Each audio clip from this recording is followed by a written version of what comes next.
The auditorium lights dimmed as the processional music swelled through the speakers, and I adjusted the emerald green hood draped over my shoulders. Around me, 200 graduates shifted in their seats, whispering final words of encouragement to one another before we'd be called to cross that stage. My hands were damp against the program in my lap, and I kept glancing toward the entrance where families were still trickling in, filling the rows that curved around the hall like an embrace. I'd reserved 4 seats in the third row, close enough to see faces clearly, close enough to catch a smile or a wave. Before we jump back in, tell us where you're tuning in from. And if this story touches you, make sure you're subscribed because tomorrow, I've saved something extra special for you. The tickets had arrived months ago, embossed with gold lettering, and I'd mailed them to Portland with a handwritten note reminding everyone of the date and time. My mother had replied with a single text confirming receipt. No words of pride, no acknowledgement of what those 2 years of late nights and relentless workload had cost me.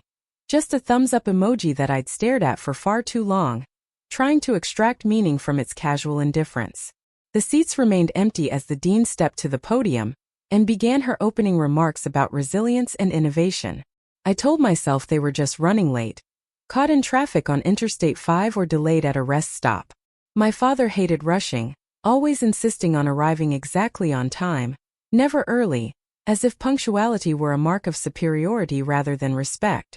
But as the first names were called and graduates began their walk across the stage, the empty chairs seemed to grow larger, more conspicuous, a glaring absence that felt louder than any applause.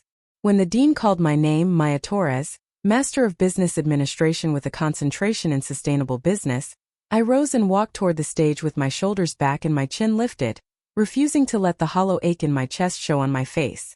The photographer directed me to turn slightly to the left, to hold the diploma folder higher, and I complied with a practiced smile that felt like a mask I'd worn too many times before. The flash went off, the handshake was firm and brief, and then I was walking back down the stairs, returning to my seat among strangers who clapped politely because that's what you do at graduations, not because they knew me or cared about what I'd accomplished. My phone buzzed in my pocket as I sat down, and for a fleeting moment, hope flickered that maybe they'd sent a message explaining their absence, that maybe there was a reasonable explanation waiting for me. I pulled it out carefully, shielding the screen from the person beside me, and saw a notification from my mother. The preview showed a photo, bright and sunlit, and when I opened it fully, I saw my sister Sienna standing on a white sand beach, her arms stretched wide, turquoise water sparkling behind her. The caption read, "Paradise found. Best family vacation ever." My father was in the background, reclined on a lounge chair with a drink in hand, and my mother's reflection appeared in Sienna's sunglasses as she snapped the selfie. They were in Hawaii. Not stuck in traffic. Not delayed by an emergency. They had chosen a vacation over my graduation, and they hadn't even bothered to tell me beforehand. The weight of that realization settled over me like a heavy blanket, suffocating and inescapable. I locked my phone and slid it back into my pocket, my hands trembling slightly as I forced myself to focus on the remaining ceremony. Around me, families cheered as names were called, children waved small flags, and cameras clicked incessantly, documenting joy and pride in a way that felt foreign to me. I'd always known I was different in my family's eyes, that my achievements were footnotes in a story where Sienna was the protagonist, but this felt like a new low, a confirmation that I had never mattered enough to warrant their presence at something so significant. The ceremony dragged on for another 40 minutes, each moment stretching like taffy, sticky and endless, until finally the dean announced the graduating class and invited everyone to celebrate. I stood with the others, tossing my cap into the air in a gesture that felt hollow, then gathered my things and made my way toward the exit. Outside, the California sun was relentless, beating down on the stone plaza where families clustered in tight groups, taking photos and exchanging congratulations. I walked quickly, head down, trying to blend into the crowd and avoid eye contact with anyone who might ask where my family was. My car was parked 3 blocks away, and the walk gave me time to think, to process what had just happened and what it meant for the fragile thread of connection I still held to my parents and sister. They'd missed plenty of milestones before, always with excuses that sounded reasonable in the moment but never quite added up when you looked at the pattern. My 18th birthday had fallen on a weekend when Sienna wanted to visit Disneyland, and my parents had surprised her with tickets and a hotel stay, leaving me at home with a grocery store cake and a card signed by all three of them in the same handwriting. When I'd been accepted into UC Berkeley for my undergraduate degree in environmental science, they'd been at a professional photo shoot for Sienna's modeling portfolio, something she'd been trying to launch for months without any real success. And when I'd made the dean's list for 3 consecutive semesters, my mother had shrugged and said it was just a certificate, nothing worth making a fuss over. But this was different. A graduation wasn't just another achievement to downplay. It represented 2 years of sacrifice, of working full-time while attending classes at night, of skipping social events and weekends to study for exams and complete group projects. I'd taken out loans to cover tuition because my parents had made it clear early on that financial support was reserved for Sienna's endeavors, whatever those might be at any given moment. They'd paid for her apartment in Portland when she decided to pursue real estate, covering her rent for a full year while she built her client base. They'd funded her wardrobe, her car, her vacations, all under the guise of helping her establish herself. Meanwhile, I'd been told that I needed to be self-sufficient, that handouts would only make me weak and entitled. My father's favorite phrase echoed in my mind as I reached my car, unlocking it and sliding into the driver's seat. "Stand on your own 2 feet, Maya. Nobody's going to carry you through life." I sat there for a long time, staring at the steering wheel, replaying every missed moment and every dismissive comment, trying to pinpoint when I'd stopped mattering to them. Maybe it had always been this way, and I'd just been too hopeful to see it clearly. Sienna had been born 3 years after me, during a time when my parents' marriage had been strained and their finances uncertain. Her arrival had somehow become a reset button, a second chance to do things right, and they'd poured all their energy and resources into making sure she had every opportunity they felt they denied me. I'd been the practice run, the trial version, and she was the polished final product. It wasn't fair, and it wasn't right, but fairness had never been a currency my family dealt in. My phone buzzed again and I pulled it out, half expecting another beach photo or a breezy message about how wonderful Hawaii was. Instead, it was a text from my Aunt Lucia, my mother's younger sister who'd always been kind to me in a way that felt genuine rather than obligatory. She'd sent a simple message asking how the ceremony went, and whether I'd celebrated with friends afterward. I typed out a brief reply, thanking her for remembering and telling her it had gone well, omitting the part about my family's absence because I didn't want to burden her with the truth. She responded immediately, saying she was proud of me and that she'd love to take me to dinner sometime soon to celebrate properly. Her words were a small balm on a raw wound, and I held on to them as I started the car and pulled out of the parking lot. The drive back to my apartment in Sacramento took an hour, the highway stretching out before me in a blur of heat and asphalt. I played music loudly, letting the bass drown out my thoughts, but by the time I reached my exit, the anger had begun to settle in, replacing the hurt with something sharper and more focused. I parked in my assigned spot and climbed the stairs to my second-floor unit, unlocking the door and stepping into the cool dimness of my living room. The space was small but tidy, decorated with second-hand furniture I'd refinished myself and plants I'd nurtured from cuttings. It was mine, earned through my own effort, and that fact had always been a source of pride. But today it felt lonely, a reminder that I'd built this life entirely on my own because no one else had cared enough to help. I changed out of my graduation gown and into comfortable clothes, then made myself a cup of tea and sat on the couch, scrolling absently through social media. Sienna's Instagram was full of updates from Hawaii, each post garnering hundreds of likes and comments from friends and strangers alike. She'd tagged the resort, a luxury property that charged upwards of $500 per night, and included hashtags like blessed and family time and living my best life. The comments were effusive, people congratulating her on the trip and telling her she deserved it. I wondered what they'd think if they knew the cost of that vacation, not just in dollars but in the message it sent to the daughter who'd been left behind. 2 days passed in a haze of routine. I went to work at the green energy startup where I'd been employed for the past year, sitting through meetings and responding to emails with a focus that felt mechanical. My colleagues asked about graduation, and I told them it had been nice, deflecting follow-up questions. Preparing and narrating this story took us a lot of time. So if you are enjoying it, subscribe to our channel, it means a lot to us. Now back to the story, with vague statements about being glad it was over. At night, I returned to my apartment and tried to distract myself with books and television, But my mind kept circling back to the empty seats and the beach photo and the growing realization that I needed to accept my family for who they were rather than who I wished they would be. On the third day, as I was finishing lunch at my desk, my phone rang with an unfamiliar number. The area code was local, somewhere in Northern California, and I answered with a cautious hello, expecting a telemarketer or a wrong number. Instead, a deep voice greeted me, steady and professional, introducing himself as Vincent Marsh, an attorney representing the estate of Robert and Margaret Calloway. The names hit me like a wave, pulling me under with memories I'd kept carefully tucked away. My grandparents. I hadn't heard their names spoken aloud in months, not since the quiet memorial service I'd organized last winter after they'd passed within weeks of each other. They'd been in their late 80s, their health declining gradually until it had seemed almost peaceful when they'd finally let go. Vincent continued speaking, his words measured and deliberate, explaining that he'd been handling the settlement of their estate and that there were matters requiring my immediate attention. He asked if I could meet with him in San Francisco later that week, and I agreed without hesitation, my curiosity overriding any hesitation. We set a time for Friday afternoon, and he gave me the address of his office before ending the call with a polite reminder to bring identification. I sat at my desk for several minutes afterward, staring at the phone in my hand, wondering what this could possibly be about. My grandparents had lived modestly in a small coastal town called Redwood Crest, their home a craftsman-style house with a rose garden and a view of the Pacific.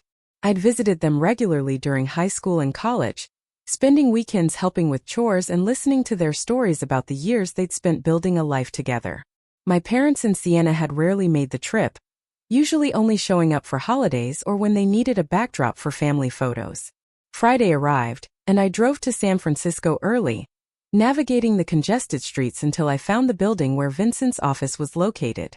The lobby was sleek and modern, all glass and polished steel, and I took the elevator to the 14th floor, my heart beating faster with each passing second. The receptionist greeted me warmly and led me to a conference room where Vincent was waiting, a man in his mid-40s with salt and pepper hair and a demeanor that radiated competence.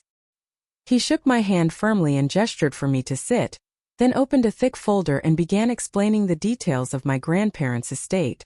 What he told me next changed everything. My grandparents had left their entire estate to me, naming me as the sole beneficiary in a will they'd updated 2 years prior. The estate included the house in Redwood Crest, along with investment accounts and savings that totaled approximately $1.2 million. Vincent explained that they'd been very specific in their instructions, stating clearly that they wanted their assets to go to the grandchild, who had shown them consistent love and care. He slid a copy of the will across the table, and I read the words in my grandmother's handwriting, a codicil she'd added explaining their decision. Maya has been our light in the difficult years. She has given us her time and her heart without expecting anything in return. We trust her to honor our memory and use these resources wisely. I read the words 3 times, my vision blurring slightly as tears gathered at the corners of my eyes. My grandmother's cursive was shaky but deliberate, each letter formed with care despite the arthritis that had plagued her hands in her final years. The weight of their choice settled over me, not as a burden but as a validation I hadn't realized I'd been desperately seeking. They had seen me. They had valued what I'd given freely, the Saturday mornings spent weeding their garden, the afternoons fixing leaky faucets and replacing burnt-out light bulbs, the evenings sitting on their porch swing listening to stories about their youth. Those moments hadn't been transactions or obligations. They'd been genuine connections, built slowly over years when no one else in my family had bothered to make the drive. Vincent waited patiently as I absorbed the information, his hands folded on the table in front of him. When I finally looked up, he continued with the practical details. The house was fully paid off, the property taxes current, and the investment accounts were held in stable funds that had grown steadily over the decades. He explained that the transfer process would take several weeks, involving paperwork with the county recorder's office and coordination with the financial institutions where my grandparents had maintained their accounts. I would need to decide whether to keep the house or sell it, whether to maintain the investments as they were or restructure them according to my own financial goals. He recommended I take time to think through these decisions carefully, perhaps consult with a financial advisor, and avoid making any hasty choices driven by emotion. As he spoke, a different thought began forming in my mind, something darker and more pragmatic than grief or gratitude. I knew my family well enough to predict exactly what would happen once they learned about this inheritance. My parents would immediately assume they had some claim to it, that the money and property should be shared among all of us because that's what family does. Sienna would whip out her real estate expertise, suggesting we sell the house quickly and split the proceeds, probably pushing for a listing that benefited her professionally. They would frame it as fairness, as honoring my grandparents' memory by keeping everything equal, conveniently ignoring the fact that equality had never applied when it came to their treatment of me. And if I resisted, if I dared to claim what had been legally and intentionally left to me alone, they would turn it into a war of attrition, wearing me down with guilt and manipulation until I surrendered just to make the conflict stop. I couldn't let that happen. This inheritance wasn't just money or property. It was my grandparents' final statement about who had mattered to them, who had earned their trust and their love. Giving any of it away would betray that trust, would reduce their thoughtful decision to appeasement of people who hadn't deserved their consideration. But I also understood that simply owning the assets in my name wouldn't be enough protection. My parents were resourceful when they wanted something, and they had connections through Sienna's real estate work that could potentially create complications. I needed something more secure, something that would put the inheritance beyond their reach legally and permanently. Vincent must have noticed the shift in my expression because he leaned forward slightly, his gaze sharpening. "Is there something specific you're concerned about, Maya?" I hesitated, unsure how much to reveal, but then decided that honesty was necessary if I wanted proper guidance. I told him about my family, about the pattern of neglect and favoritism that had defined my entire life. I explained how they'd missed my graduation for a vacation, how they'd funded Sienna's every whim while leaving me to struggle alone, how they'd never once acknowledged my grandparents' existence except when it served their purposes. And I told him what I feared would happen once they discovered I'd inherited everything, how they'd pressure me to share or find ways to contest the will or make my life miserable until I gave in. Vincent listened without interrupting, his face remaining neutral but his eyes showing a flicker of understanding. When I finished, he sat back in his chair and was quiet for a moment, clearly considering his response. Then he spoke, his voice calm but firm. "If you want absolute protection, there's a legal structure we can use called an irrevocable trust. It's more restrictive than other options, but it's also the most secure. Once assets are transferred into an irrevocable trust, they're no longer considered part of your personal estate. You can serve as the trustee, managing everything and making decisions about how the assets are used, but the trust itself owns them. That means they're shielded from creditors, lawsuits, and family disputes. Even if someone tried to challenge the arrangement, they'd have no legal standing because the assets aren't yours to give away or divide." The word irrevocable hung in the air between us, heavy with finality. Vincent explained the implications carefully. Once the trust was established and the assets transferred, I couldn't simply change my mind and pull everything back into my personal name. The structure was designed to be permanent, offering maximum protection precisely because it couldn't be easily undone. I would retain control as trustee, able to live in the house, manage the investments, and use the resources as I saw fit, but the underlying ownership would belong to the trust entity. It was a shield, impenetrable and absolute, and it was exactly what I needed. I asked about the timeline, the cost, the specific steps involved. Vincent outlined the process with the same methodical precision he'd shown throughout our meeting. We would need to draft the trust documents, which would take about a week. Then we'd establish a limited liability company owned by the trust, and transfer the house title into that LLC's name. The investment accounts would be closed and reopened under the trust's control, with dual authorization required for any major transactions. All of this needed to happen before the public transfer of the estate was finalized, essentially creating a secondary layer of ownership that wouldn't appear in the initial probate records. It was complex, deliberately so, designed to make the assets as difficult as possible to trace or challenge. The cost wasn't insignificant, several $1,000s in legal fees, but it was a fraction of what I stood to lose if my family managed to manipulate or coerce me into giving them access. Vincent assured me his firm had handled similar situations before, cases where family dynamics necessitated extraordinary protective measures. He didn't judge me for taking these steps. If anything, his tone suggested he respected the foresight, the willingness to prioritize security over sentiment. We scheduled another meeting for the following week to review the initial trust documents, and I left his office feeling something I hadn't experienced in a long time. A sense of control, of agency, of being several steps ahead rather than constantly scrambling to catch up. The drive back to Sacramento felt different, lighter somehow despite the seriousness of what I'd set in motion. I stopped at a coffee shop near my apartment and sat by the window, watching people pass by on the sidewalk, each absorbed in their own concerns and complications. I thought about my grandparents, about the countless small kindnesses they'd shown me over the years. My grandfather teaching me how to identify different types of trees during walks through the woods behind their house. My grandmother letting me help bake pies every Sunday, patiently correcting my technique when I rolled the dough too thin or forgot to vent the top crust. They'd never made me feel like I was less than Sienna, never compared us or suggested I should be more like her. In their eyes, I'd been enough exactly as I was, and that acceptance had been a refuge I'd clung to during the worst periods of feeling invisible in my own family. Over the next 3 weeks, I threw myself into the process of securing the inheritance with a focus that bordered on obsessive. I met with Vincent twice more, reviewing every clause and provision in the trust documents, asking questions until I understood exactly how each piece functioned. We established the LLC under a neutral name, Pinehaven Holdings, deliberately bland and forgettable. The house title was transferred on a Tuesday afternoon, the county recorder stamping the documents without ceremony or fanfare. The investment accounts took longer, requiring signatures and verification from multiple institutions, but eventually those two were consolidated under the trust's control. Vincent set up a secure online portal where I could monitor everything, track transactions, and access documents without needing to keep physical copies that might be found or stolen. I told no one what I was doing. My colleagues at work assumed I was distracted by grief, and I let them believe it. My Aunt Lucia called once to check in, and I kept the conversation brief, mentioning that I was handling some paperwork related to my grandparents' affairs but offering no details.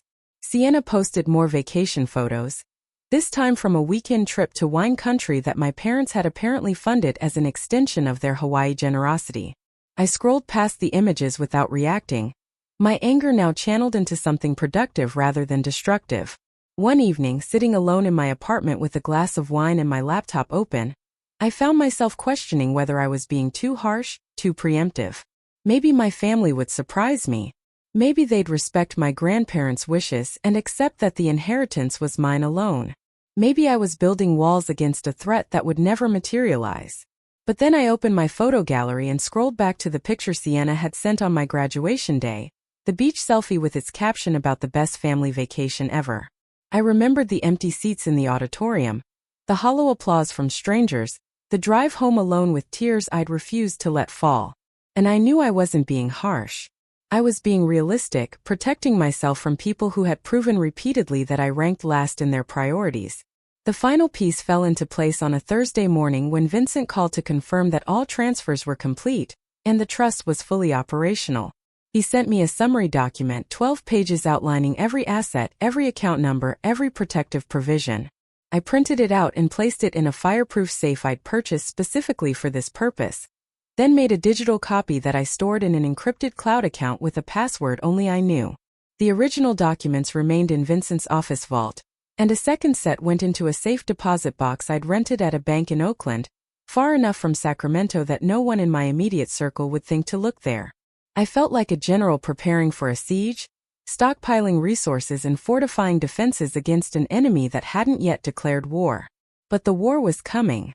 I could feel it in the careful way my mother had started texting more frequently, asking casual questions about how I was coping with the loss of my grandparents.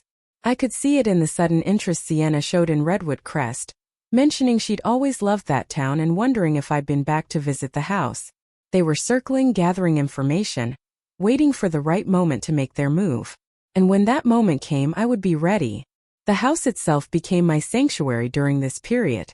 I drove up to Redwood Crest most weekends, ostensibly to sort through my grandparents' belongings but really just to be in the space they'd created. The rose garden was overgrown, blooms heavy on thorny stems that scraped against the fence. I spent hours pruning and weeding, my hands blistering despite the gloves I wore, finding a strange peace in the repetitive physical labor. Inside, the room still smelled faintly of my grandmother's lavender sachets and my grandfather's pipe tobacco, scents that triggered memories so vivid they felt like visitations. I sorted through closets and drawers slowly, keeping items that held meaning and donating the rest to local charities. Each piece I touched felt like a conversation with them, a chance to say thank you for seeing me when no one else did. I also began making small improvements to the property, things my grandparents had wanted to do but never had the energy or resources to complete. I hired a contractor to repair the sagging gutter along the back of the house. I replaced the cracked tiles in the kitchen backsplash with a pattern my grandmother had admired in a magazine years ago. I refinished the porch swing where we'd spent so many evenings, sanding away the weathered gray to reveal the honey-colored wood beneath. These weren't just repairs. They were promises, commitments to honoring the home they'd loved and ensuring it remained cared for the way they'd cared for me. During one of these weekend trips, my phone rang while I was kneeling in the garden, my hands deep in soil. I considered ignoring it, but the name on the screen made me pause. My mother. I wiped my hands on my jeans and answered, keeping my voice neutral. She opened with pleasantries, asking about my job and whether I'd been eating well, the kind of surface-level concern that felt rehearsed rather than genuine. Then she transitioned smoothly into the real reason for her call. Your father and I were talking, and we realized we never got a chance to properly discuss your grandparents' estate. We know they left you in charge of things and we wanted to offer our help. Estate matters can be complicated, and we don't want you to feel overwhelmed. The phrasing was careful, designed to sound supportive while planting the seed that I was incapable of handling this alone. I responded with equal care, thanking her for the concern but assuring her that I had everything under control. She pressed gently, asking if I'd met with their attorney yet, whether the house needed repairs, if there were debts to settle. Each question was a probe, testing how much information I'd volunteer. I gave her nothing concrete, just vague reassurances that everything was being handled properly. The conversation ended after 10 minutes, and I sat back on my heels, staring at the roses, knowing this was just the opening move. Sienna came next, showing up unannounced one Saturday afternoon, while I was painting the front door. She pulled into the driveway in her leased Mercedes, stepping out in designer athleisure and oversized sunglasses, her phone already out to document her visit. She hugged me like we were close, like she hadn't ignored me for months, and immediately began complimenting the house. This place is amazing, Maya. I can't believe I haven't been up here in so long. You've done so much with it. She wandered through the rooms, running her hands over furniture and peering into closets, all while making comments about market value and potential buyers. You know, if you ever wanted to sell, I could list this for you. Properties like this in coastal towns are super hot right now. We could probably get 1.5, maybe more if we stage it right. I continued painting, my brushstrokes steady, and told her I wasn't planning to sell. She laughed, a light tinkling sound that grated against my nerves. Oh, I know you're not thinking about it now, but eventually you might want to. I mean, it's a lot of house for one person and the maintenance costs alone. She trailed off, leaving the implication hanging. I didn't take the bait. Instead, I asked about her work, her clients, her life in Portland, steering the conversation away from the estate. She stayed for another hour, taking photos of the ocean view and posting them to Instagram with a caption about family heritage and cherished memories. Then she left, promising to visit again soon, a promise I knew she'd only keep if she thought there was something to gain. My father's approach was more direct. He showed up one Sunday morning with a toolbox, claiming he'd noticed the porch railing looked unstable the last time he drove by. The fact that he'd never driven by, that he hadn't visited this house in over 3 years, made the lie transparent. But I let him inspect the railing, watching as he tugged on it experimentally and declared it needed reinforcing. I told him I'd already hired someone to handle repairs, and his jaw tightened slightly, the only sign that my refusal bothered him. He shifted tactics, asking about the property taxes, the insurance premiums, whether I'd updated the utilities into my name. Each question was designed to map the landscape, to understand what I'd done and what vulnerabilities might exist. I gave him the same carefully vague answers I'd given my mother, providing just enough information to seem cooperative without revealing anything substantive. He lingered for a while longer, making small talk about his job and commenting on how well I seemed to be handling everything. Then, as he was leaving, he delivered what I recognized as a warning disguised as advice. You know, Maya, your grandparents would have wanted this to benefit the whole family. They were always about keeping us together. Don't let this drive a wedge between us. I nodded, said nothing, and watched him drive away, already knowing that the wedge he feared was one they'd built themselves years ago. The weeks that followed felt like living in a holding pattern, waiting for the other shoe to drop while maintaining the facade that everything was normal. I returned to work in Sacramento, sitting through strategy meetings and client presentations with a focus that felt almost robotic. My boss commented that I seemed more centered lately, attributing it to having closure after my grandparents' passing. I smiled and agreed, not mentioning that what actually centered me was the knowledge that I'd built something unassailable, a fortress around the one thing they'd left me that truly mattered. At night, I found myself researching family estate disputes, reading case law and legal forums with an intensity that probably wasn't healthy. I learned about undue influence claims, where family members argued that a beneficiary had manipulated the deceased into changing their will. I read about successful challenges based on mental incapacity, where courts had overturned bequests because the testator wasn't deemed competent at the time of signing. Each horror story I encountered reinforced my conviction that the irrevocable trust had been the right choice. My grandparents had been sharp until their final days. Their attorney had documented their mental clarity extensively, and the trust structure meant there was no will to contest because the assets had already been transferred before probate even began. Still, knowledge of potential attacks didn't eliminate the anxiety. I started having dreams where I'd arrive at the Redwood Crest house to find my family already inside, rearranging furniture and discussing renovation plans as if the place belonged to them. I'd wake up in the dark, my heart racing, and have to remind myself that the locks had been changed, that the title was held by an LLC they didn't even know existed, that every legal barrier I could construct was already in place. The dreams weren't rational, but fear rarely is. My mother called again 3 weeks after her first attempt, this time with a different angle. She mentioned that she'd been going through old photo albums and found pictures of family gatherings at my grandparents' house, images of Thanksgiving dinners and birthday celebrations from decades ago. Her voice took on a wistful quality as she described these memories, how much my grandparents had valued family unity, how they'd always tried to bring everyone together despite the distance and busy schedules. The subtext was obvious. She was building a narrative where my grandparents would have wanted their legacy shared equally, where keeping everything for myself violated some unspoken family covenant. I listened without interrupting, letting her spin the story she needed to tell. When she finally paused, waiting for my response, I simply said that I was honoring their wishes as stated in their will, and that I trusted their judgment about how their assets should be distributed. The silence on her end was heavy, loaded with unspoken frustration. Then she shifted again, her tone becoming more pointed. Your father and I are concerned that you're isolating yourself, Maya.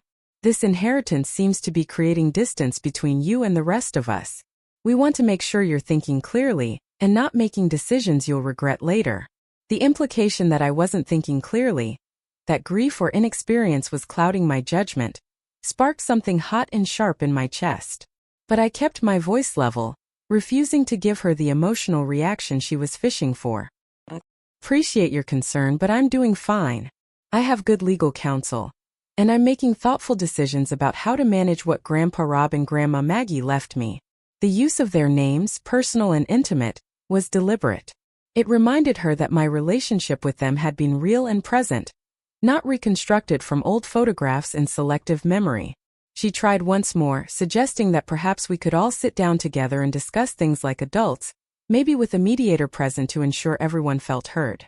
I recognized this for what it was, an attempt to create a forum where they could apply collective pressure, where I'd be outnumbered and expected to compromise for the sake of family harmony. I declined politely, saying I didn't see the need for a formal discussion since everything was already settled. Her goodbye was clipped, barely masking her irritation, and I knew I just escalated things by refusing to play along. Sienna's next visit came without warning. I was at the Redwood Crest house on a Saturday, stripping old wallpaper from the upstairs bedroom, when I heard a car door slam. I looked out the window to see her emerging from her Mercedes, this time accompanied by a man I didn't recognize. He was older, maybe in his 50s, wearing slacks and a button-down shirt that screamed professional rather than casual. They approached the front door together, and Sienna's knock was confident, expectant. I came downstairs and opened the door, wallpaper scraper still in my hand. Sienna's smile was bright but didn't reach her eyes. "Hey, I brought someone I wanted you to meet. This is Gerald Hartman. He's a property appraiser I work with. I thought it might be helpful to get a professional assessment of the house, just so you have accurate information about what it's worth." Gerald extended his hand, and I shook it reflexively while my mind raced. An appraiser meant they were moving beyond casual suggestions into concrete planning. They wanted numbers, documentation, something they could use to pressure me or perhaps challenge my stewardship of the property. I released Gerald's hand and turned back to Sienna. "That's thoughtful, but I'm not looking to get an appraisal right now. I'm focused on making some personal repairs and updates, and I'm not in any rush to make decisions about the property's future." Sienna's smile faltered slightly.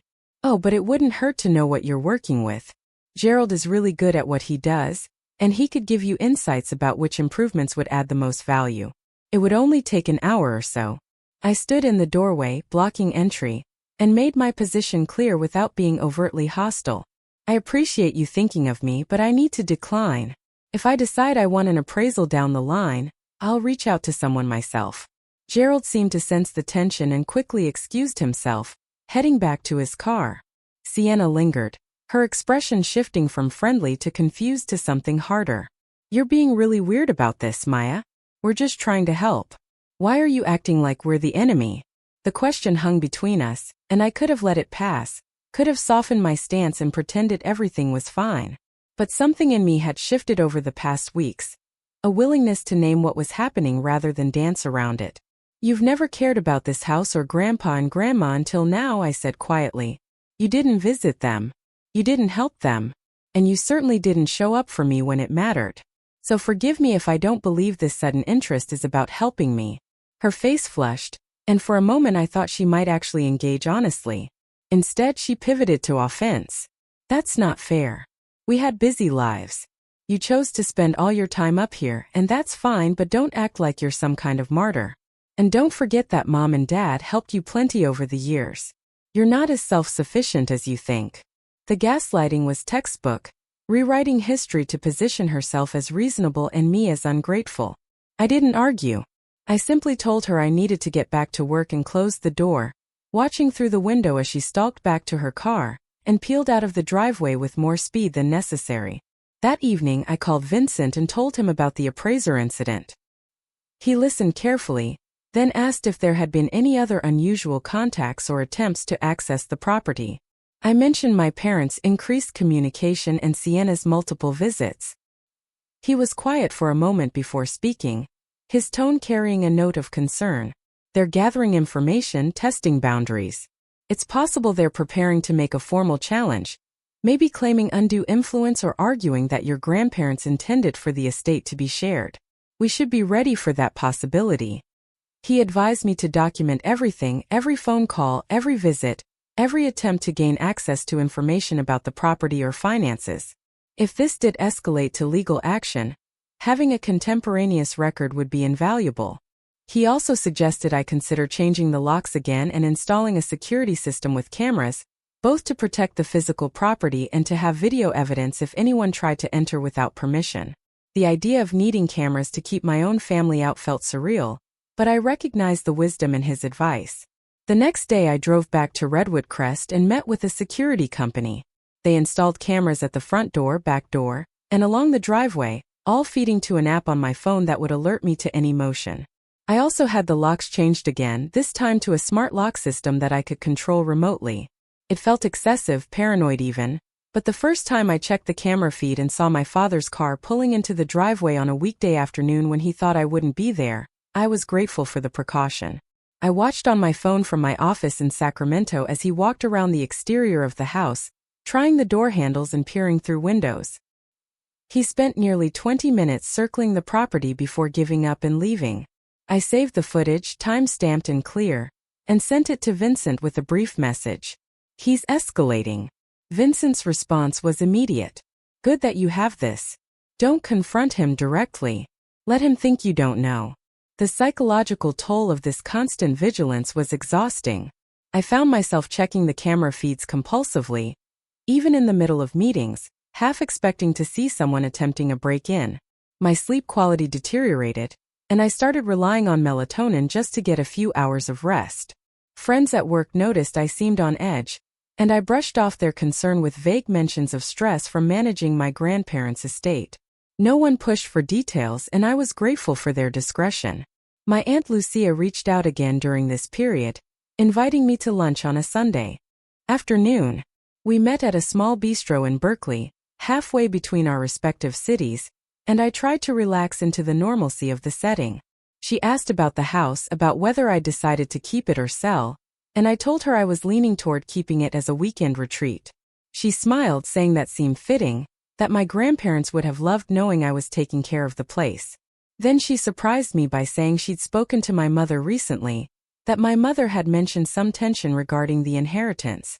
Lucia's expression was careful, not accusatory but clearly concerned. I know this isn't easy, Maya. Family and money rarely mix well. But I hope you know that whatever you decide, I support you. You're under no obligation to share what was left to you. Your grandparents made their choice for reasons that mattered to them. Her validation meant more than I could express. I found myself telling her things I hadn't shared with anyone else: the misgraduation, the pattern of neglect, the way I'd always felt like an afterthought in my own family. She listened with a sadness in her eyes that told me she'd witnessed some of this dynamic herself over the years. When I finished, she reached across the table and squeezed my hand. "You deserved better," she said simply. "And you deserve to protect what they gave you without guilt." We talked for another hour about lighter things: her work as a teacher, her plans to travel during summer break, her garden that was perpetually at war with deer. It was the most relaxed I'd felt in weeks, and when we parted ways, I carried that lightness with me for the rest of the day. But the reprieve was temporary. That evening, I received an email from an address I didn't recognize. The subject line read "Important Family Matter," and when I opened it, I found a formal-looking letter addressed to me. The letter was from a law firm in Portland, Whitmore and Associates, and it stated that they had been retained by Patricia and David Torres to represent their interests regarding the estate of Robert and Margaret Calloway. The language was dense with legalese, but the core message was clear. My parents were claiming that the will had been improperly influenced, that I had taken advantage of my grandparents' declining health to secure an inheritance that should rightfully be divided among all grandchildren. They were demanding that I provide full documentation of all estate assets, agree to mediation with a neutral third party, and consider a voluntary redistribution that would honor what they termed the spirit of familial equity. The letter concluded with a thinly veiled threat. Should I refuse to cooperate, they would pursue all available legal remedies, including filing a formal challenge in probate court. I read the letter twice, my hands shaking with a mixture of rage and vindication. I'd known this was coming, had prepared for exactly this scenario, but seeing it in writing still felt like a punch to the gut. They weren't just asking anymore. They were threatening, willing to drag me through court, and publicly accuse me of elder abuse if I didn't surrender what my grandparents had chosen to give me. I forwarded the email to Vincent immediately, then to Rachel Kimura, the litigation attorney he'd recommended I keep on retainer for exactly this possibility. Rachel called me within an hour, her voice brisk and professional. "This is a weak claim," she said after reviewing the letter.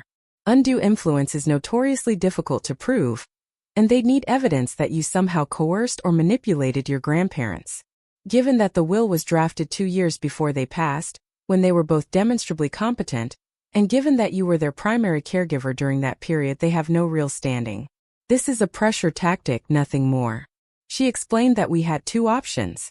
We could ignore the letter entirely, force them to actually file a lawsuit if they were serious, or we could respond with a cease and desist that made our position clear and warned them about the consequences of continuing. I asked her which she recommended, and she didn't hesitate. Respond. Make it clear you're not intimidated, and that you have counsel prepared to defend aggressively. Sometimes that's enough to make people reconsider whether they really want to go down this road. Rachel drafted a response that was both measured and uncompromising.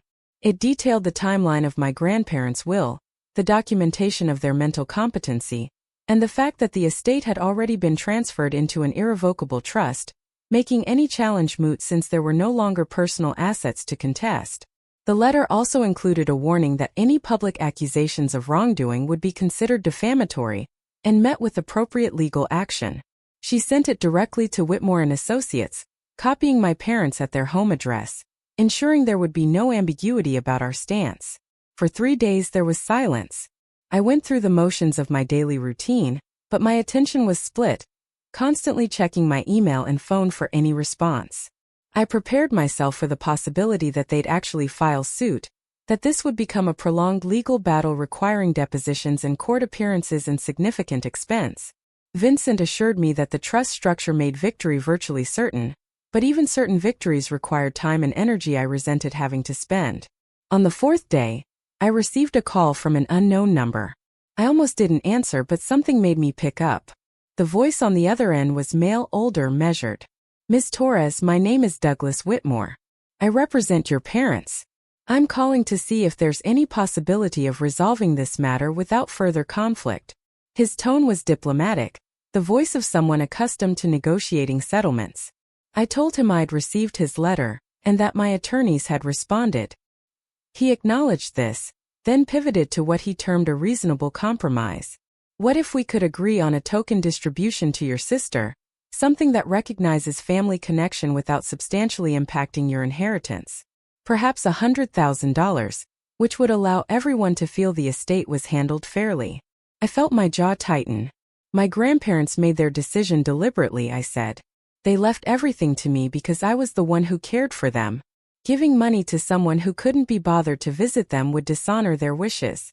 Douglas tried a different angle, suggesting that litigation would be expensive for everyone involved, that even if I ultimately prevailed, the costs and stress might not be worth the principle.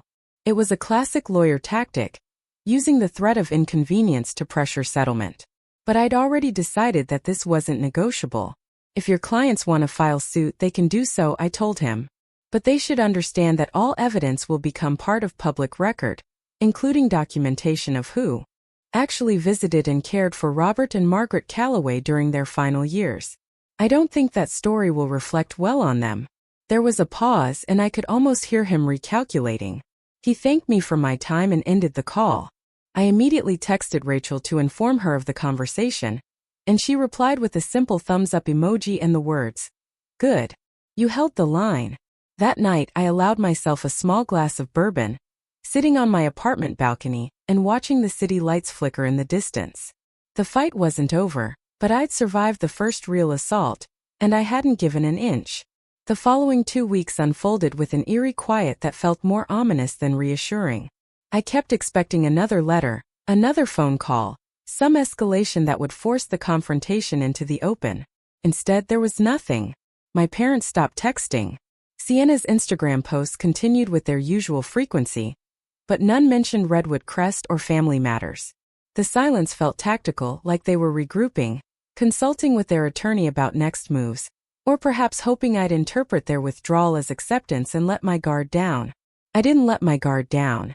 If anything, I became more vigilant, checking the security cameras multiple times each day, and keeping detailed logs of every attempted contact, no matter how innocuous it seemed. Rachel had advised me that if this did go to court, establishing a pattern of harassment or attempted manipulation would strengthen our position significantly. So when my mother sent a text asking if I'd be attending a cousin's wedding in September, I screenshot it and saved it in a dedicated folder. When my father left a voicemail saying he'd driven past the Redwood Crest house and noticed the gutters looked clean, wondering if I'd hired someone, I saved that too. Every breadcrumb was documentation, every interaction potential evidence. Work became my refuge during this period, the one place where the inheritance drama couldn't follow me. The green energy startup where I'd been employed was in the middle of a major expansion, preparing to launch a new solar panel technology that promised significantly higher efficiency at lower cost. I'd been promoted to project manager 3 months before my grandparents passed, and now I threw myself into the role with an intensity that bordered on obsessive.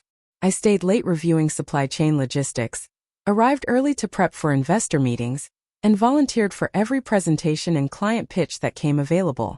My boss praised my dedication, and my colleagues joked about my transformation into a workaholic.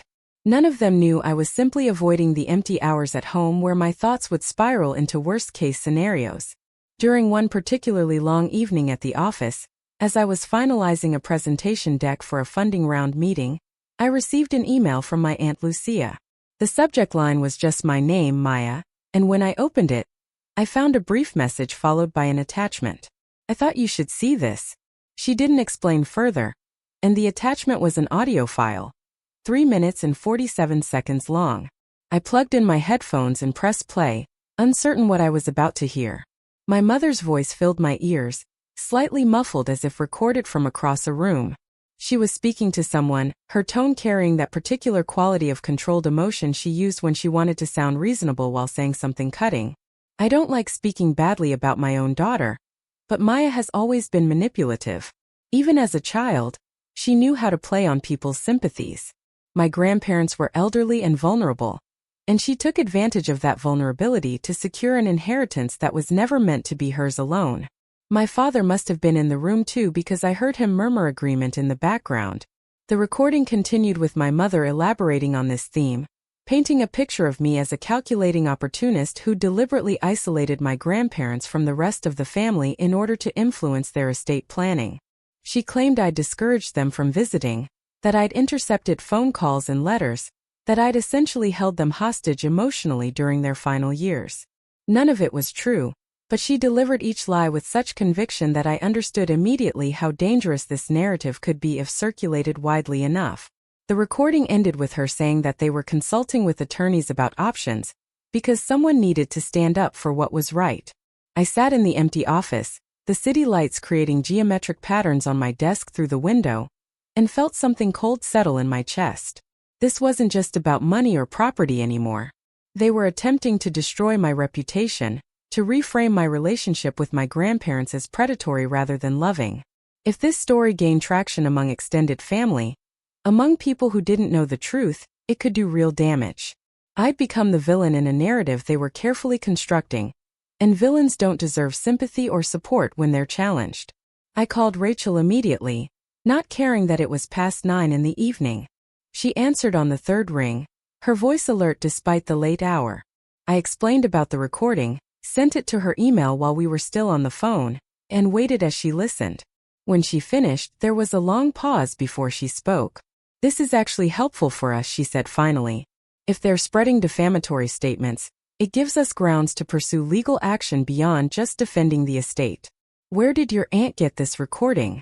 I texted Lucia asking for context, and her response came quickly. She'd been at a family gathering, a barbecue at a cousin's house, when my mother had launched into this monologue. Lucia had quietly used her phone to record it, sensing that I might need evidence of what was being said behind my back. She debated whether to send it, not wanting to hurt me, but ultimately decided I deserved to know the truth about how I was being portrayed. I forwarded her explanation to Rachel, who made an approving sound. "Your aunt did you a favor. This recording proves they're engaged in a coordinated campaign to damage your credibility. We can use this." Rachel's plan was methodical and strategic. We would compile a comprehensive response document that laid out the factual timeline of my relationship with my grandparents, complete with dated photographs, visitor logs from the assisted living facility where they'd spent their final months, and testimony from neighbors and healthcare workers who could verify that I'd been their primary support system. We'd include the recordings and transcripts of my mother's defamatory statements, along with evidence that contradicted each specific claim. Then we'd send this document to every family member who'd been exposed to my mother's narrative, not as an attack but as a correction of the record. Over the next week, I worked with Rachel and Vincent to assemble everything we needed. Vincent reached out to the administrator at Pinehaven Gardens, the facility where my grandparents had lived during their last 6 months. The administrator remembered me well and was willing to provide a statement confirming that I'd visited an average of 3 times per week, often staying for hours, while other family members had visited rarely if at all. She also confirmed that my grandparents had been mentally sharp until very near the end, capable of making their own decisions and expressing their wishes clearly. I dug through old photos, finding images of me helping my grandfather in his workshop, teaching my grandmother how to use her iPad, sitting with both of them during doctor's appointments. Each photo was dated and geotagged, creating an irrefutable timeline. I also requested phone records from my grandparents' service provider, showing the frequency of calls between us compared to calls with other family members. The data was stark. Over a 2-year period, I'd called them 237 times. My parents had called 18 times. Sienna had called 4 times. Rachel organized everything into a professional-looking document, 12 pages with section headers and footnotes, the kind of formatting that conveyed authority and thoroughness. The introduction was direct and unflinching. This document addresses false and defamatory statements that have been circulated regarding Maya Torres and her relationship with her late grandparents, Robert and Margaret Calloway. The following evidence conclusively demonstrates that Ms. Torres provided consistent, loving care to her grandparents during their final years, and that their decision to leave their estate to her was both intentional and well considered. The document went on to detail each specific lie my mother had told, followed immediately by evidence refuting it. The claim that I'd isolated my grandparents was countered with visitor logs showing my parents and sisters' minimal presence. The suggestion that I'd manipulated vulnerable elders was addressed with medical records, documenting their mental competency and statements from their physician. The insinuation that the inheritance was improper was met with copies of the will, notarized and witnessed, showing it had been executed 2 years before their deaths with full legal oversight. Rachel sent the document to 17 family members, everyone who'd been at the barbecue where my mother's speech had been recorded, plus several others who'd been mentioned in subsequent conversations as people my mother was trying to influence. She also sent copies to Douglas Whitmore, my parents' attorney, and directly to my parents at their home address. The subject line was simple: Statement of facts regarding the Calloway estate. The response was immediate and multifaceted. Within hours, I started receiving texts from cousins and aunts and uncles, some apologizing for believing the false narrative, others expressing shock at how thoroughly they'd been misled. My cousin Derek, who'd always been someone I considered a friend despite the family chaos, called me directly. "I'm sorry, Maya. I should have asked you directly instead of just accepting what your mom was saying. What you did for Grandpa Rob and Grandma Maggie was incredible, and they were lucky to have you." Not everyone was convinced. A few family members responded defensively, suggesting that maybe there was truth on both sides, that family disputes were always more complicated than they seemed. But the overwhelming majority shifted their stance once confronted with documented evidence. The court of family opinion, which my mother had been trying to manipulate in her favor, swung decisively toward me. More importantly, the existence of this document and its wide circulation meant that any future legal challenge would be significantly weakened. A jury would see that the narrative of manipulation had been publicly debunked, supported by testimony from neutral third parties. My parents' attorney, Douglas Whitmore, sent a terse email acknowledging receipt of the document, but offering no substantive response. Rachel interpreted this as a sign that he was advising his clients to back down, that the case he'd initially thought might have merit was actually far weaker than they'd represented. She was right. 3 days after we sent the comprehensive response, I received a formal letter from Whitmore and Associates stating that Patricia and David Torres had decided not to pursue legal action regarding the Calloway estate. The letter contained no apology, no acknowledgement of wrongdoing, just a clinical statement that they were withdrawing their challenge and would make no further claims. I read the letter 3 times, sitting in my apartment with the late afternoon sun streaming through the windows, and felt something loosen in my chest that I hadn't realized had been clenched tight for months. It was over. The threat that had loomed since the day Vincent first called me about the inheritance had dissipated, not with a dramatic courtroom showdown but with the quiet recognition that they couldn't win. They'd tested every boundary, probed every weakness, and found nothing they could exploit.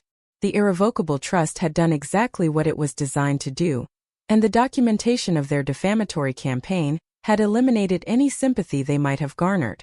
I forwarded the letter to Vincent and Rachel, then to my Aunt Lucia with a brief message of thanks for her support and willingness to provide the recording that had proved so crucial. Lucia responded with a phone call, her voice warm with relief. "I'm proud of you," she said. "You stood up for yourself and for what your grandparents wanted. That takes courage." We talked for a while about other things, making plans to meet for lunch again soon, and when we hung up, I felt lighter than I had in months. That weekend, I drove to Redwood Crest with a sense of purpose rather than defensive anxiety. The house looked beautiful in the early autumn light. The rose garden still blooming despite the cooling temperatures, the ocean beyond reflecting silver and blue. I'd finished most of the repairs I'd planned, the walls freshly painted, the floors refinished, the kitchen updated with new appliances that my grandmother would have loved. The place felt alive again. Not a museum to the past, but a space that honored memory while embracing the present. I spent the day working in the garden, pruning back the roses and planting bulbs that would bloom in spring. The physical labor was meditative, my hands in the soil, the salt air filling my lungs, the cry of gulls providing a soundtrack to my thoughts. I thought about my grandparents, about the hundreds of small moments we'd shared in this place, teaching me to identify constellations from the back porch, showing me how to properly stake tomato plants so they grow straight and strong, sitting together in comfortable silence while they read and I worked on school assignments at the kitchen table. They'd given me more than property or money. They'd given me proof that I was worth someone's time and attention, that my presence mattered, that love didn't have to be earned through performance or competition. In a family where I'd always felt like an afterthought, they'd made me feel central. And in return I'd shown up for them when they needed someone. Not because I expected an inheritance, but because that's what you do for people you love. The fact that they'd chosen to leave everything to me wasn't a reward for service rendered. It was their final statement about what they valued, about who had valued them. As the sun began to set, painting the sky in shades of orange and pink, I sat on the porch swing and pulled out my phone. I scrolled through my contacts until I found my mother's number, and stared at it for a long moment. Part of me wanted to call, to ask why they'd fought so hard for something they'd never cared about, to demand an explanation for the lies and manipulation. But I realized that any answer she gave would just be another version of the same deflection and justification I'd heard my entire life. They'd never see themselves as the problem.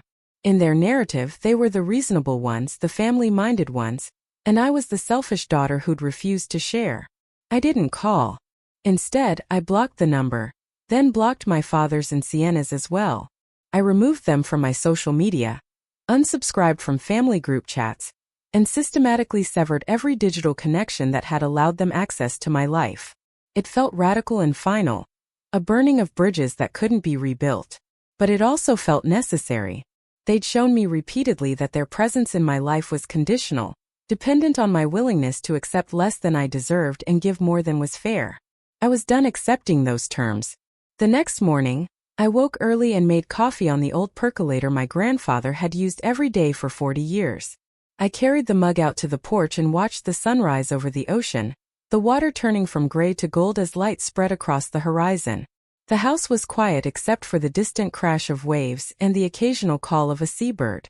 It was the kind of peace my grandparents had cultivated here, and I understood now that maintaining it required protecting it from people who would disturb it for their own purposes.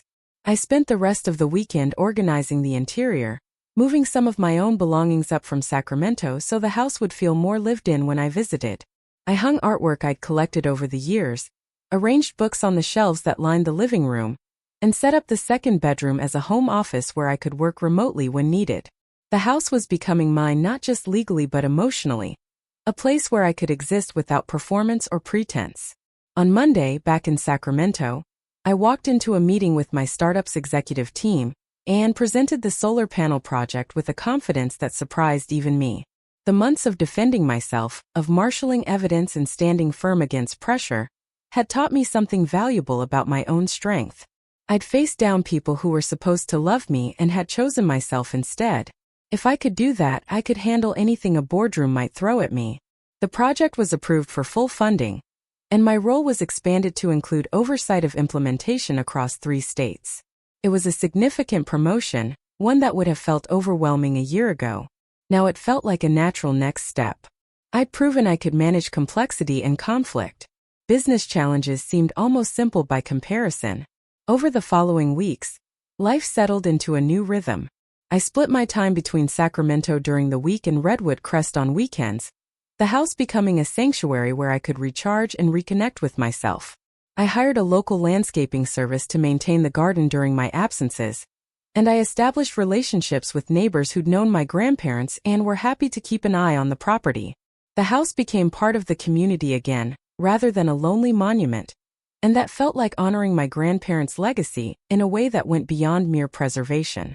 I also started spending time with Aunt Lucia more regularly, having dinner with her once or twice a month, and discovering that we had more in common than I'd realized.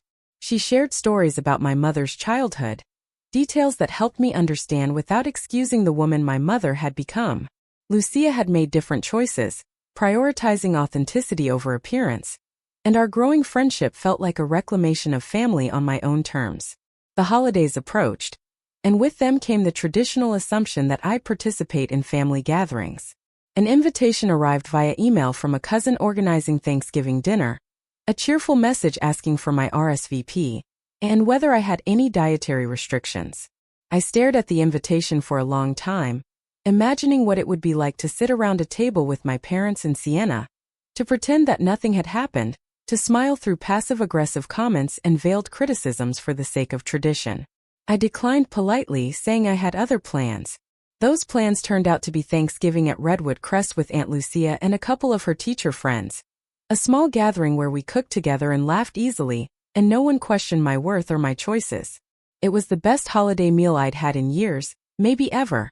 And as we sat around the table my grandparents had used for decades, I felt their presence in a way that had nothing to do with ghosts or supernatural comfort. They were present in the example they'd set, in the values they'd modeled, in the home they'd built and shared. December arrived with storms that battered the coast, and I found myself at the Redwood Crest house more often, drawn by the dramatic weather and the way the waves crashed against the rocks below the property. I worked remotely several days, taking calls from the home office I'd set up, and found my productivity actually improved when I wasn't in the city. My boss was supportive when I proposed shifting to a hybrid schedule, spending 3 days in the Sacramento office and 2 working from Redwood Crest. The arrangement gave me the best of both worlds, professional engagement and personal sanctuary. On a particularly stormy afternoon, as rain lashed against the windows and wind howled through the eaves, I received an unexpected email. The sender was Sienna, and the subject line read simply, "I'm sorry." I hesitated before opening it, unsure whether this was genuine contrition or another manipulation. The message itself was brief, only 3 paragraphs, but the tone was different from anything she'd written before. She acknowledged that she'd been wrong to challenge the inheritance, that she'd let our parents influence her thinking, and that she regretted the damage done to our relationship. She didn't ask for anything, didn't suggest we should reconcile or try to repair what had been broken.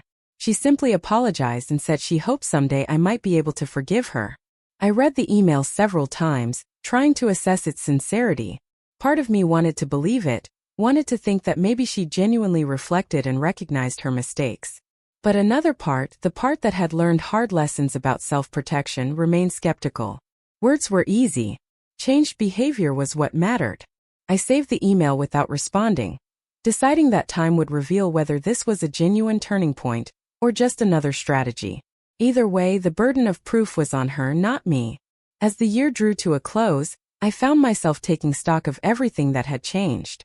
12 months earlier, I'd been standing on a graduation stage, alone in a crowd, wondering why I'd never been enough for my family.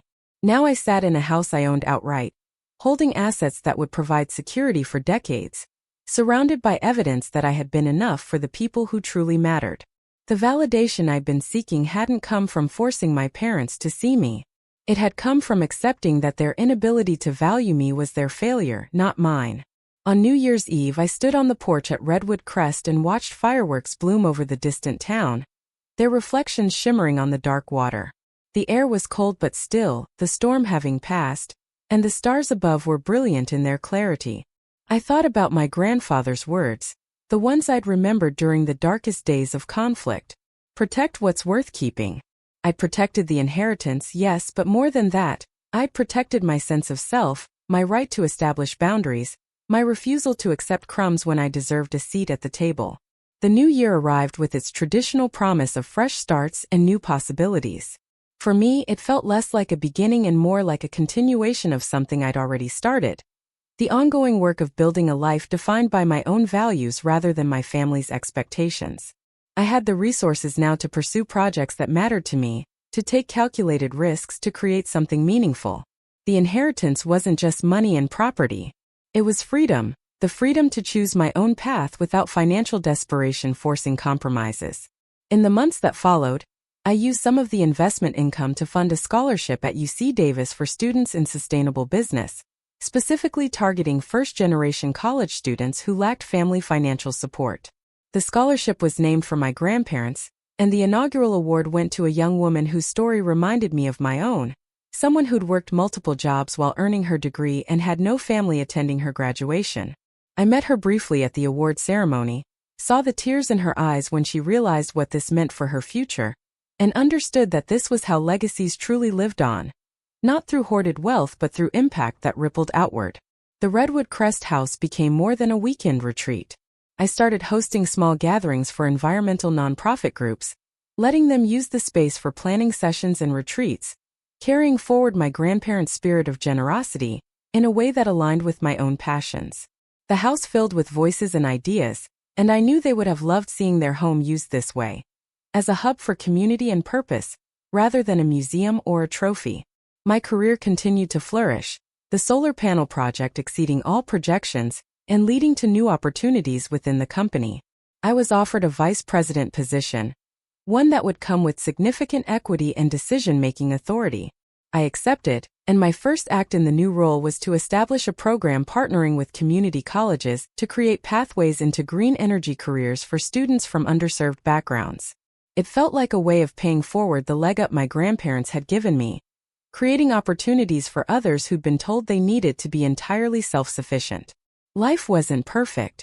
I still had moments of sadness about my fractured family relationships, still occasionally wondered if I could have handled things differently. But those moments became rarer as time passed, replaced by a growing certainty that I'd made the right choices. The people who mattered, Aunt Lucia and a handful of cousins who'd reached out after the truth came out, remained in my life. The others, the ones who'd believed lies without asking for my side, I let go without regret.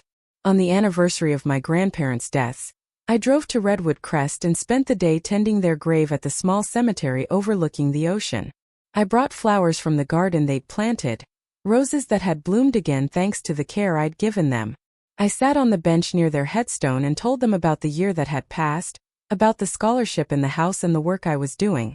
I told them about the fight I'd had to wage to keep what they'd given me, about the strength I'd found in defending their wishes. And I thanked them, not just for the inheritance but for seeing me when I'd felt invisible, for teaching me that worth isn't measured by how others treat you but by how you treat yourself and the people who matter.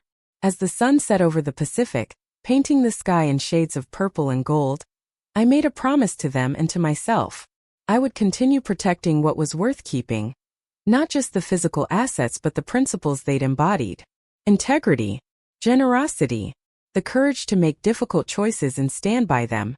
These were the real inheritance, more valuable than any house or investment account, and they were mine to carry forward into whatever came next. The spring morning arrived with an unseasonable warmth that made the Redwood Crest roses bloom earlier than usual.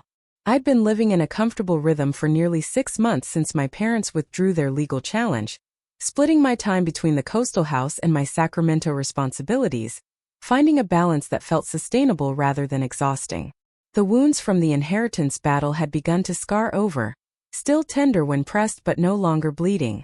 I'd convinced myself that the worst was behind me, that my family had finally accepted defeat and moved on with their lives. I should have known better than to mistake temporary silence for permanent peace. The first indication that something was shifting came through an unexpected channel. I received a LinkedIn message from someone I didn't know. A woman named Jennifer Krause who identified herself as a freelance journalist working on a piece about family inheritance disputes. She said she'd heard about my situation through mutual connections and wondered if I'd be willing to share my story for an article she was writing about how wealth transfer can create rifts in otherwise loving families. The phrasing alone set off alarm bells. Otherwise loving families implied a narrative framework where the conflict was mutual, where both sides bore equal responsibility for the breakdown. I knew immediately that my mother was behind this somehow. I didn't respond to Jennifer's message, but I did forward it to Rachel with a note asking whether this was something I needed to worry about. Rachel called me within the hour, her tone carrying an edge of concern I'd rarely heard from her. "This is a new tactic," she said. "If they can't win in court, they'll try to win in the court of public opinion." They're probably feeding this journalist a version of events that makes you look like the aggressor and them like victims of your greed. The article, if published, could do reputational damage, even if nothing in it is technically actionable. We discussed options, and Rachel advised that I should consider reaching out to Jennifer directly, not to participate in her article, but to make clear that any publication containing false or misleading information about me would result in immediate legal action. She helped me draft a response that was polite but firm, stating that I would not be participating in any interview, that my family situation was private, and that I had legal counsel prepared to address any defamatory content that might appear in print. I sent the message and hoped that would be the end of it. It wasn't. 2 weeks later, I received a call from my Aunt Lucia, her voice tight with barely controlled anger. "Have you seen what Patricia is doing? She's been reaching out to everyone in the extended family, giving interviews about how you've torn the family apart. She's positioning herself as the heartbroken mother whose daughter chose money over family bonds." I felt my stomach drop. Lucia continued, explaining that my mother had been particularly active on social media, posting vague but pointed messages about the pain of estrangement and the importance of forgiveness, all carefully worded to avoid naming me directly but clearly referencing our situation. I pulled up my mother's Facebook page, using a dummy account I'd created months ago precisely for situations like this where I needed to monitor her activities without her knowing. Her recent posts were a masterclass in passive-aggressive manipulation. One showed a photo of her in Siena at a coffee shop, captioned, "When you only have one daughter who still values family." Another was a shared article about inheritance disputes, with her comments, "Sometimes people show you who they really are when money enters the picture." Each post had dozens of sympathetic comments from friends and distant relatives who didn't know the full story, offering support and expressing shock that anyone could be so heartless. Rachel's assessment proved accurate. My mother couldn't attack me legally, so she'd launched a campaign to attack me socially. She was playing the long game, slowly building a narrative across multiple platforms and conversations, counting on the fact that most people would accept her version of events without seeking contrary evidence. It was insidious precisely because it wasn't a single big lie but rather 1,000 small insinuations, each individually deniable but collectively damaging. She was painting herself as the wronged party, the loving mother rejected by an ungrateful child, and the audience she'd cultivated over years of social media presence was primed to believe her. I spent the next several days wrestling with how to respond. Part of me wanted to ignore it, to trust that people who truly knew me would see through the manipulation. But another part recognized that silence could be interpreted as guilt, that allowing her narrative to go unchallenged would give it time to solidify into accepted truth. I consulted with Rachel, who suggested we could send cease and desist letters demanding she stop making public statements about our family situation, but acknowledged that enforcement would be difficult given the vague nature of most of her posts. Then something unexpected happened that changed my approach entirely. I received an email from Jennifer Krause, the journalist who'd initially reached out about the inheritance article. Her message was apologetic and surprisingly candid. She explained that after I'd declined to participate, she'd continued her research and had spoken with several people who knew my family, including some who'd provided a very different perspective than what my mother had offered.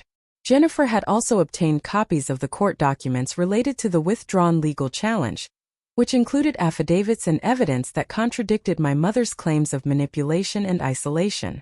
Jennifer's email continued with a proposal that caught me off guard. She said she was no longer interested in writing a generic piece about inheritance disputes.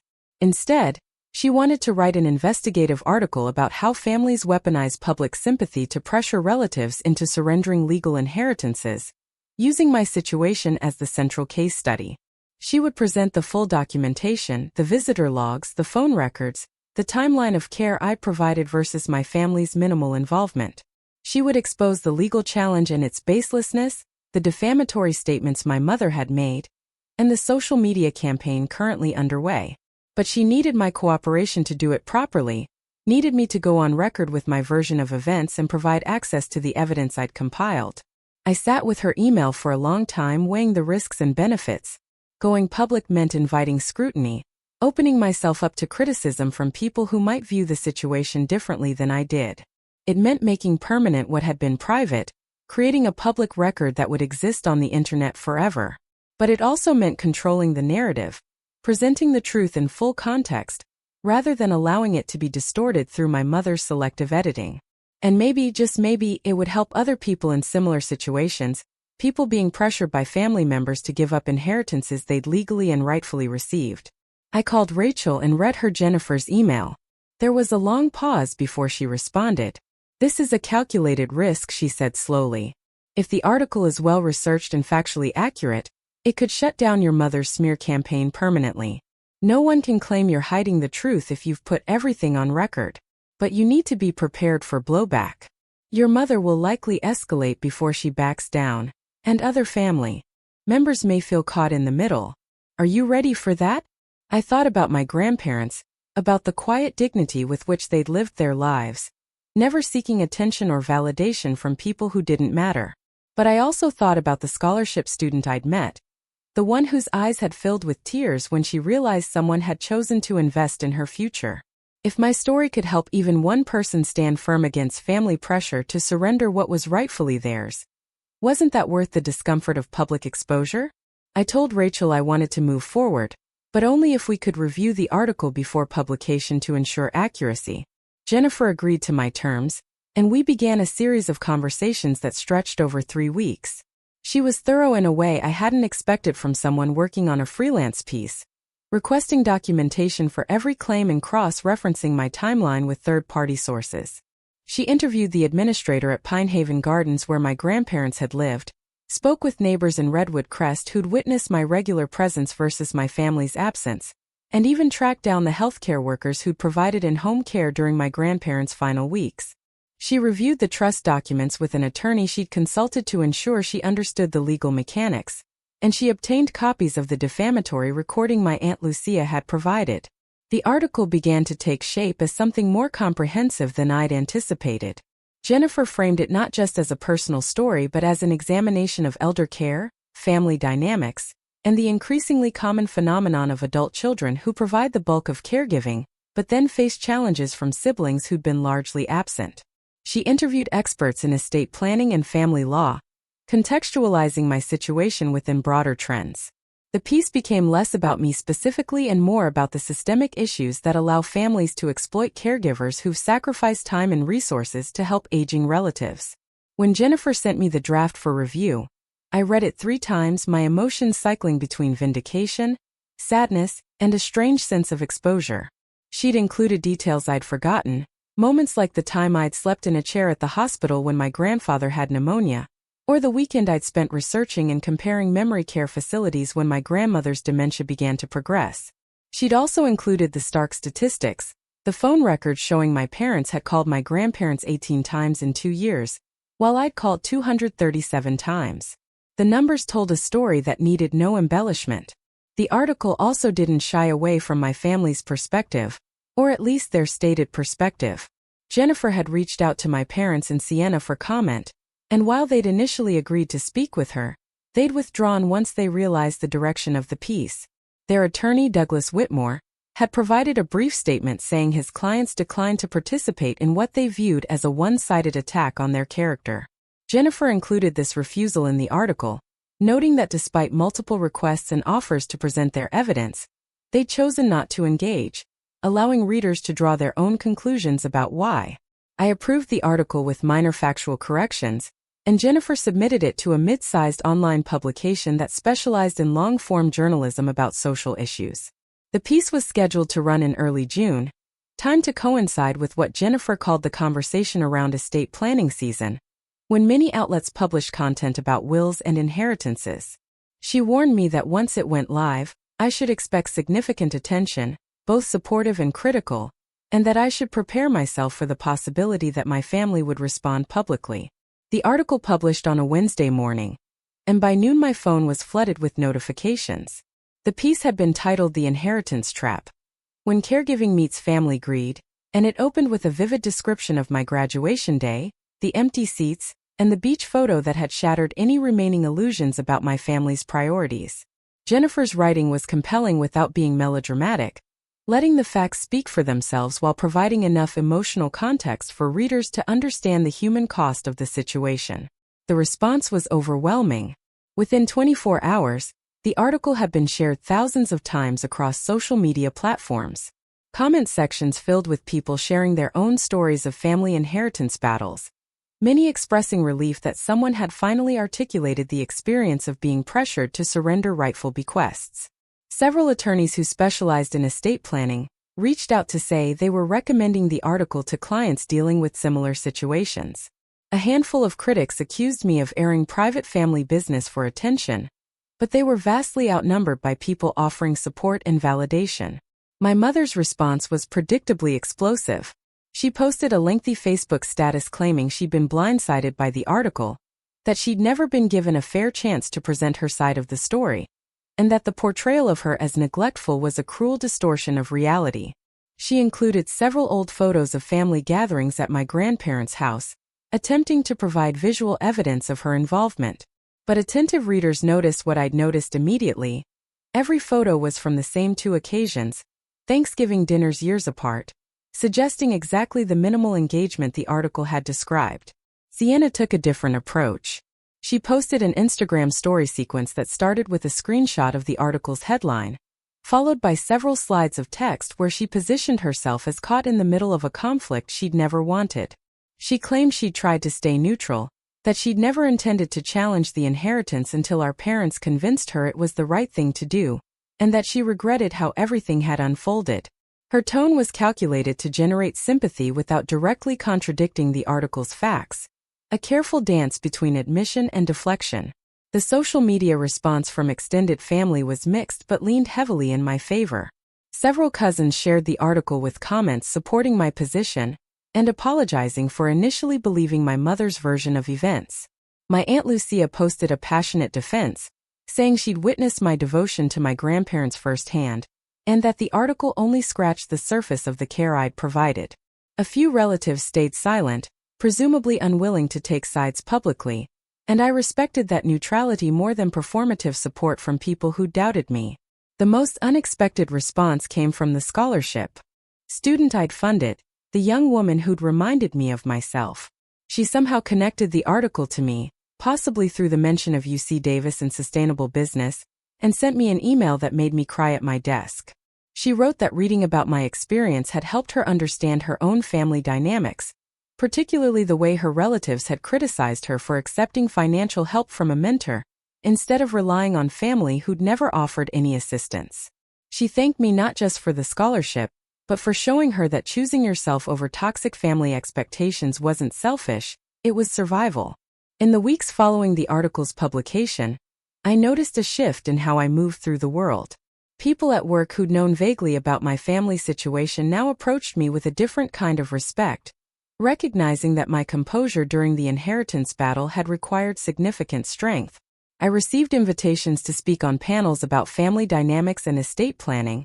Opportunities one mostly declined because I wasn't interested in becoming the poster child for inheritance disputes. But I did agree to one appearance at a legal conference where Rachel was presenting, sharing my perspective in a way that might help attorneys better support clients facing similar pressures. The article also brought unexpected financial opportunities. A literary agent reached out asking if I'd considered expanding my story into a book, and while I wasn't interested in writing a memoir, the conversation made me think about other ways to use my platform. I ended up working with a nonprofit that provided legal aid to elderly people being financially exploited by family members, using some of the inheritance income to fund their services, and occasionally sharing my story in their fundraising materials. It felt like a way of channeling the pain of my experience into something protective for others. My parents and Sienna went quiet after the initial social media flurry, presumably on advice from their attorney that further public statements would only make things worse. Douglas Whitmore sent a letter to Jennifer's publication demanding a retraction, but the outlet's legal team reviewed his claims and found no grounds for correction, let alone retraction. Every fact in the article was documented, every quote attributed, every conclusion supported by evidence. The letter was dismissed, and I never heard from Whitmore again. Summer arrived, and with it came a sense of true closure I hadn't felt before. The article had drawn a line in the sand, creating a public record that couldn't be disputed or rewritten. My mother could no longer tell her version of events unchallenged. The truth, complete with documentation and third-party corroboration, existed in permanent form. Anyone curious enough to search my name would find Jennifer's article before they found my mother's social media posts, and the article's credibility would outweigh any vague insinuation she might continue to make. I spent more time at the Redwood Crest House that summer, hosting the environmental nonprofit retreats that had become a regular feature, and also just enjoying the space for myself. I'd built a small deck off the back of the house overlooking the ocean, a project my grandfather had always talked about but never undertaken, and I spent countless evenings there with a book and a glass of wine, watching the sun set over the Pacific. The house had fully become mine in a way that went beyond legal ownership, imprinted with my choices and my energy, while still honoring the foundation my grandparents had built. One August afternoon, as I was working in the garden, I heard a car pull into the driveway. I stood up, shading my eyes against the sun, and saw a vehicle I didn't recognize. For a moment old anxiety flared, wondering if this was some new attempt by my family to intrude on my peace. But the woman who emerged from the car was elderly, probably in her 70s, and her expression was uncertain rather than aggressive. She introduced herself as Dorothy Chan, explaining that she'd been a close friend of my grandmother's during the years before she'd moved to Pine Haven Gardens. Dorothy had read Jennifer's article and had been moved to reach out, wanting to share some memories of my grandmother that she thought I might appreciate. We sat on the porch for hours as Dorothy told stories I'd never heard, about my grandmother's early years as a teacher, her love of poetry, her quiet strength during difficult times in her marriage. Dorothy also shared that my grandmother had spoken about me often, always with pride and affection, noting how grateful she was that at least one grandchild had made time for what she called real relationship rather than obligatory visits. Before Dorothy left, she handed me a small box. She explained that my grandmother had given it to her years ago, asking her to hold on to it until the right moment. Inside was a leather journal filled with my grandmother's handwriting, entries spanning several years but focusing particularly on the period when her health had begun to decline. I read it that night, my hands trembling as I turned the pages. She documented my visits, the conversations we'd had, the small acts of care I'd provided. She'd also written about her decision to leave everything to me, her reasoning detailed and thoughtful, anticipating that there might be conflict and wanting to leave a record of her intentions. One entry, dated 3 months before she passed, struck me particularly hard. She'd written, "Maya doesn't know yet what we're planning to leave her, and I suspect she'd protest if she did. She's never asked for anything, never expected anything, just given freely of her time and heart. That's how I know she's the right person to receive this inheritance. She'll honor it not because she has to but because that's who she is. The others would see it as something owed to them, but Maya will see it as something to steward. That distinction matters more than any amount of money." Reading her words, I finally understood that the inheritance had never been primarily about the money or even the house. It had been about trust, about my grandmother's belief that I would carry forward the values she and my grandfather had lived by. The resources were tools, but the real gift was the faith she'd placed in me. And in fighting to protect that inheritance, I hadn't been defending my right to wealth. I'd been defending her right to make that choice, to have her final wishes honored rather than overridden by people who'd never valued her enough to show up when it mattered. I added my grandmother's journal to the fireproof safe where I kept the important documents, but I also made a digital copy that I read often when I needed perspective or strength. Her voice, preserved in ink, became a touchstone during moments when I questioned my choices or wondered if I'd been too harsh in cutting off my family. The journal reminded me that I'd been seen, truly seen, by someone who mattered, and that being seen was worth more than any amount of social approval from people who'd never bothered to look. Fall arrived with its annual reminder of transitions and change, and I found myself reflecting on how much had shifted in the 2 years since my graduation. I'd gone from hoping for crumbs of my family's attention to building a life that didn't require their validation. I'd inherited not just money and property, but also the example of people who'd chosen substance over performance, connection over appearance.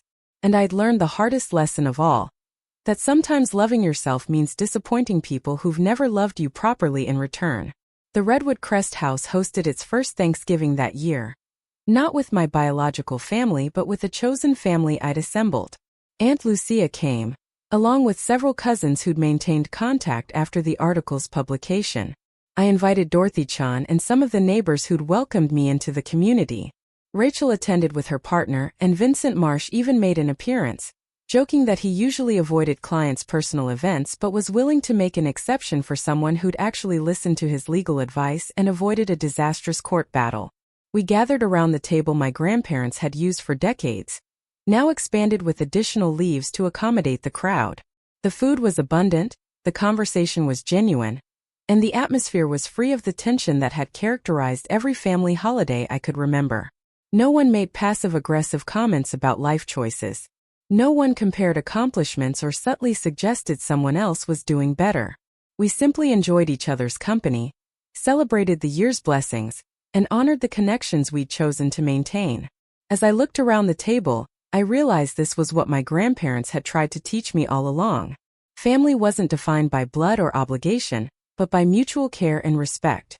The people gathered in their home that evening had earned their places through consistent presence and genuine support. They'd shown up not because they expected something in return, but because that's what you do for people you value. And in return, I'd opened my life and my home to them, creating the kind of community my grandparents would have celebrated. The inheritance had given me many things over the past 2 years: security and opportunity, and the freedom to make choices based on values rather than desperation. But perhaps the most valuable gift had been clarity. The conflict with my family had forced me to examine every relationship in my life, to distinguish between connection and convention, between love and leverage. I'd learned to trust my own judgment about who deserved access to my time, my energy, and my heart. And I'd learned that protecting those boundaries wasn't selfish or cold. It was the necessary work of building a life worth living. As the evening wound down and guests began to depart, Aunt Lucia helped me clear dishes in the kitchen. She paused in the middle of rinsing a plate and turned to me with tears in her eyes. "Your grandmother would be so proud of you," she said quietly. "Not just because you kept the house or managed the money well, but because you've turned this place into exactly what she hoped it would be. A home, not a museum. A gathering place for people who matter. That's the real inheritance, Maya. Everything else is just resources." I hugged her tightly, my own eyes blurring with tears, and knew she was right. The house, the investments, the financial security, all of it was meaningful only insofar as it enabled me to live according to principles my grandparents had modeled.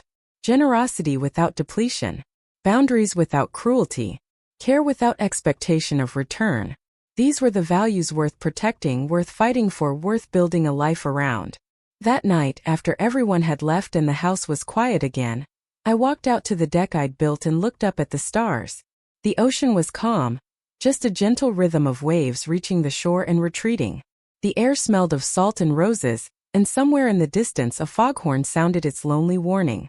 I thought about the journey that had brought me here, from those empty seats at graduation to this moment of peaceful solitude in a home I'd earned the right to call my own. I'd lost a family I'd been born into, but I'd gained something more valuable in return. I'd gained myself, whole and uncompromised, no longer willing to diminish my worth for the comfort of people who'd never appreciated it. I'd gained clarity about what I would and wouldn't accept in relationships, what I would and wouldn't sacrifice for the sake of false harmony. And I'd gained the knowledge that I could stand alone when necessary, that I was strong enough to face opposition and strategic enough to protect what mattered. The future stretched before me with possibilities I was still discovering. The solar panel project was expanding nationally. The scholarship fund was growing. The house was becoming a hub for environmental advocacy and community building. Each of these represented a choice to use the inheritance in ways that created ripples beyond myself, that honored my grandparents' legacy by extending it into spaces and causes they would have valued. This was what it meant to be a good steward, not hoarding resources but deploying them thoughtfully toward purposes that mattered.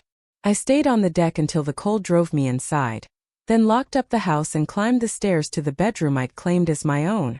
The room overlooked the ocean, and I'd woken many mornings to the sight of sun rising over water, light spreading across the horizon in shades of pink and gold.